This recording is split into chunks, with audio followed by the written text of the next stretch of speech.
प्रार्थना करने के लिए फ़ोन किए थे, अपनी बीमारियों के लिए, अपने समस्या के लिए, अपने तकलीफ के लिए और सब के लिए सुबह की प्रार्थना में राजा हम याद करते हैं परमेश्वर। प्रभु जी इन्हें स्पर्श कीजिए। जिस प्रकार आपने लाल समुद्र को 2 भाग किया, उस जमीन को आप सूखे जमीन बना दिए ताकि इस्राएली जनता सूखे पैर उस पर जा सके। उसी प्रकार राजा हमारे बीमारियों को 2 भाग कर दीजिए ताकि हम बीमारी और समस्या से आगे निकल जाए और उस बीमारी में ना फंसा रहे, उस समस्या से ना फंसा रहे, उस तकलीफ में ना फंसा रहे।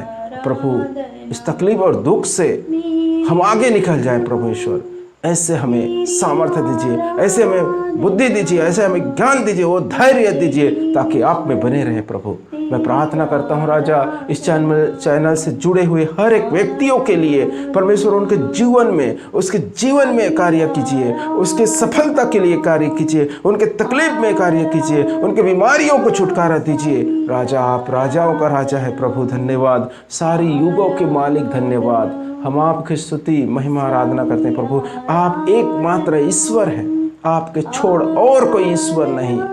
आपके पास हम दुख और तकलीफ को लेकर आते हैं। प्रभु आप ही है जिस प्रकार नामन को कोड़ों से शुद्ध किया प्रभु, उसी प्रकार हमारी बीमारी से चंगा दीजिए।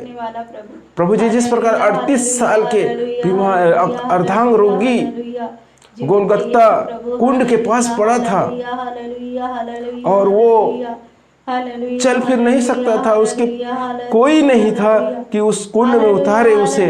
जब स्वर्गदूत पानी को लहराते थे तो वो उससे पहले कई लोग उतर जाते थे और वो उतर नहीं पाते थे और 38 साल से वहां पर पड़ा था।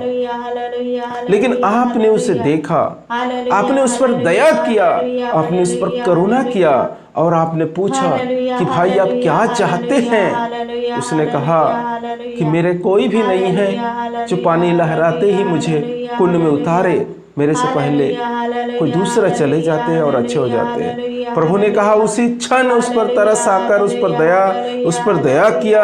देखा प्रभु इसका कोई नहीं है और उसने कहा उठो और अपने खाट उठाओ और चलो, और उसी समय वो उसके बीमारी दूर हो गया और चला गया। उसी प्रकार राजा हमारी बीमारी, हमारे दुख, हमारे संकट, हमारे बीमारी से हम दब चुके हैं। हमारे कोई सहारा नहीं है प्रभु, हमारा कोई भी नहीं है परमेश्वर जो हमें इस बीमारी से छुटकारा दे, इस बीमारी से आजाद करे।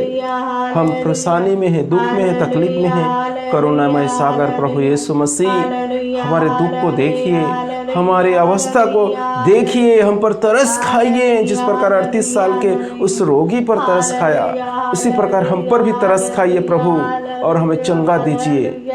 और इसके साथ ही साथ परमेश्वर मैं विश्व के हर एक विश्वासी भाइयों के लिए प्रार्थना करता हूँ, उन्हें अच्छा स्वास्थ्य दीजिए, अच्छा ज्ञान दीजिए, अच्छा बुद्धि दीजिए परमेश्वर, ताकि प्रभु जी आपके हर एक कार्य में आपके सफलता पूर्वक कर सके। राजा हर एक विश्वासियों को आपके पवित्र और हर एक पुरोहितों के लिए जो सुसमाचार के कार्य करते हैं, सभी भाइयों को, विशेष करके हमारे पल्ली पुरोहित फादर जोश के लिए, हमारे 2 सिस्टरों के लिए प्रार्थना करते हैं प्रभु। इस गांव के हर एक जनता के लिए प्रार्थना करते हैं प्रभु। हमारे विश्व के हर एक लोगों के लिए प्रार्थना करते हैं प्रभु। हे परमेश्वर पिता, आपने कहा आपको तुमको जिस गांव, जिस नगर, जिस शहर में रखा गया है उसके हित के लिए ईश्वर से प्रार्थना करे, प्रभु से प्रार्थना करे और उसके खुशहाल जीवन से आप भी खुशहाल जीवन बिता सकते हैं। इसलिए प्रभु हम सबसे पहले राजाओं और अधिकारियों के लिए धन्यवाद देते हैं। प्रभु आपने सुंदर से अधिकारी दिया। परमेश्वर पिता आपको धन्यवाद। Hallelujah, hallelujah, hallelujah, hallelujah.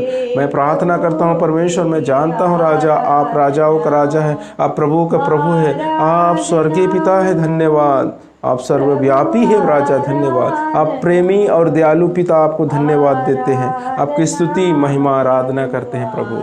हर पल हर समय हमारी प्रार्थनाओं को सुनने वाले खुदा धन्यवाद। आपकी स्तुति हो, महिमा हो, आराधना हो प्रभु। आपने हमारी सभी प्रार्थनाओं को सुना और उत्तर दे दिया है। मैं विश्वास करता हूँ इस छोटे से प्रार्थना हमारे प्रभु यीशु मसीह के नाम पे मांगते हैं, सुन और ग्रहण कर पिता, आमीन।